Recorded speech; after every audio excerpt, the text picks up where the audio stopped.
Hi YouTube, how are you? If you don't know me, it's your first time watching my video. I'm a sickle cell patient. I let you see everything, the good, the bad, the ugly, when I'm fixed up in my fierce weaves and when I'm all natural like today, and in my at-home clothes, my pajamas, and chilling at home. So, hi, how are you to the new people? To the people that know me, how are you doing? I hope you all are feeling well also, for the ones that have sickle cell like me and the ones that have illnesses that cause acute and chronic pain. I actually just wanted to tell you about something that happened. Let me cut the fan down.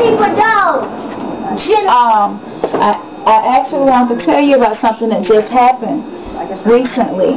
I had a very close friend of mine go to the hospital. Actually, I kept talking her into going because she was wheezing. She's asthmatic and has sickle cell. She was wheezing.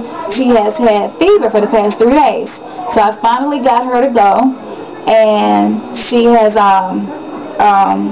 went to urgent care already. They sent her home saying you have bronchitis, and basically gave her some antibiotic prescription and a shot, antibiotic shot, IM, not IV.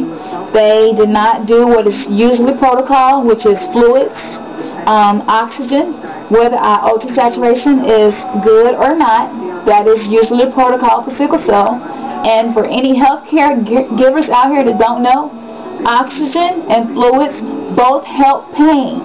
So if you are the type of caregiver that is very cautious about giving pain medication, please don't resist those two things. They help pain a lot. And another thing that helps pain from caregivers is being nice.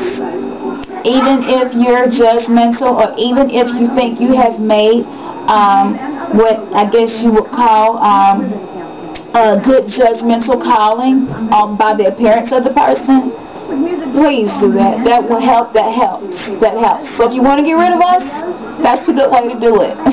Be nice, follow protocol, because those things help our pain. So as I was saying, she was sent home with that. Got another temperature. She's sweating bullets, what I call it, which is just sweating profusely. So I'm talking to her. I'm listening to her wheezing. Telling her, turn your oxygen up. Is your oxygen on 2 liters? She said it was, which was great. So I told her, I said, look, you need to go back to the hospital. She's so weak, barely talking. She's not herself. See, the doctors, nurses, if you are watching, you all don't see what's going on with us at home. Our loved ones do.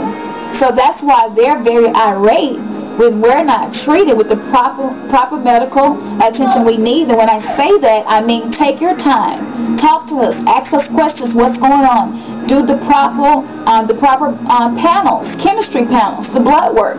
Do the proper procedures or tests that it would need for you all to make a diagnosis instead of just assuming something about a sickle cell patient. That's why our loved ones are so irate, because they see us at home and they know when Campson at home feeling good, she up moving around doing this, but when she's not, I can't even get out of the bed. I hold my peak 3-4 hours because I'm hurting so bad. I don't want to get out of bed and walk on my legs because I'm in so much pain. So when they see that and they get to the hospital, and then you judge me by my appearance, can you imagine why they are so upset?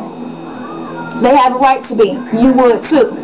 Especially if you have saw them at home not able to do things, not even things they enjoy, but not able to do things that are necessary, like getting up and using the bathroom, taking a shower. They're in too much pain to shower. They're not sleeping. They've been up for days in pain, crying, all of these things. So judging us from the appearance, even judging us just from our blood work, is not going to get it. And I have some lab work, and actually I've told you about it. Next video I'm going to show the lab work. I had a staph infection in my bloodstream that can kill you. It can be lethal. It does kill people. And I had no fever. My white blood cell count was normal. My hematocrit wasn't normal. It never is because I have sickle cell, but it was 31, which is pretty good for a sickle cell patient. My hemoglobin was okay for a sickle cell patient.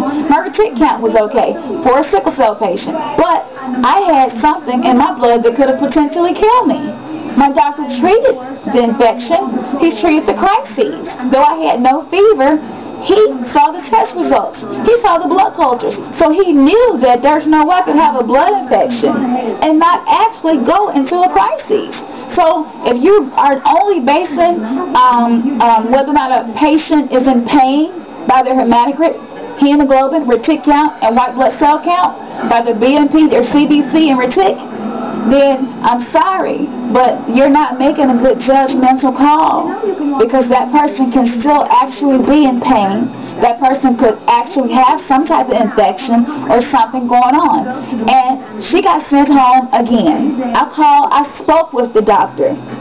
After speaking with this doctor for about almost 20 minutes, and I recorded it, but for protection of her privacy and for certain laws I have to abide by, I'm not going to put it on the internet. But I recorded it just from my memory to make sure I said the correct things and asked the correct questions, and also to learn that maybe something new she knew that I didn't know. So that was my purpose, and that's my reason for that. She's still sick. She's still not feeling well. So if you want to know, I'll keep you updated on that.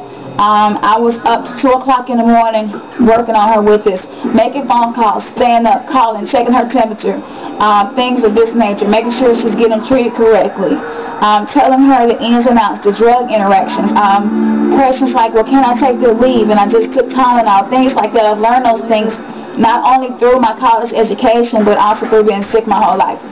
So this is it, and this is the problem with sickle cell for you people.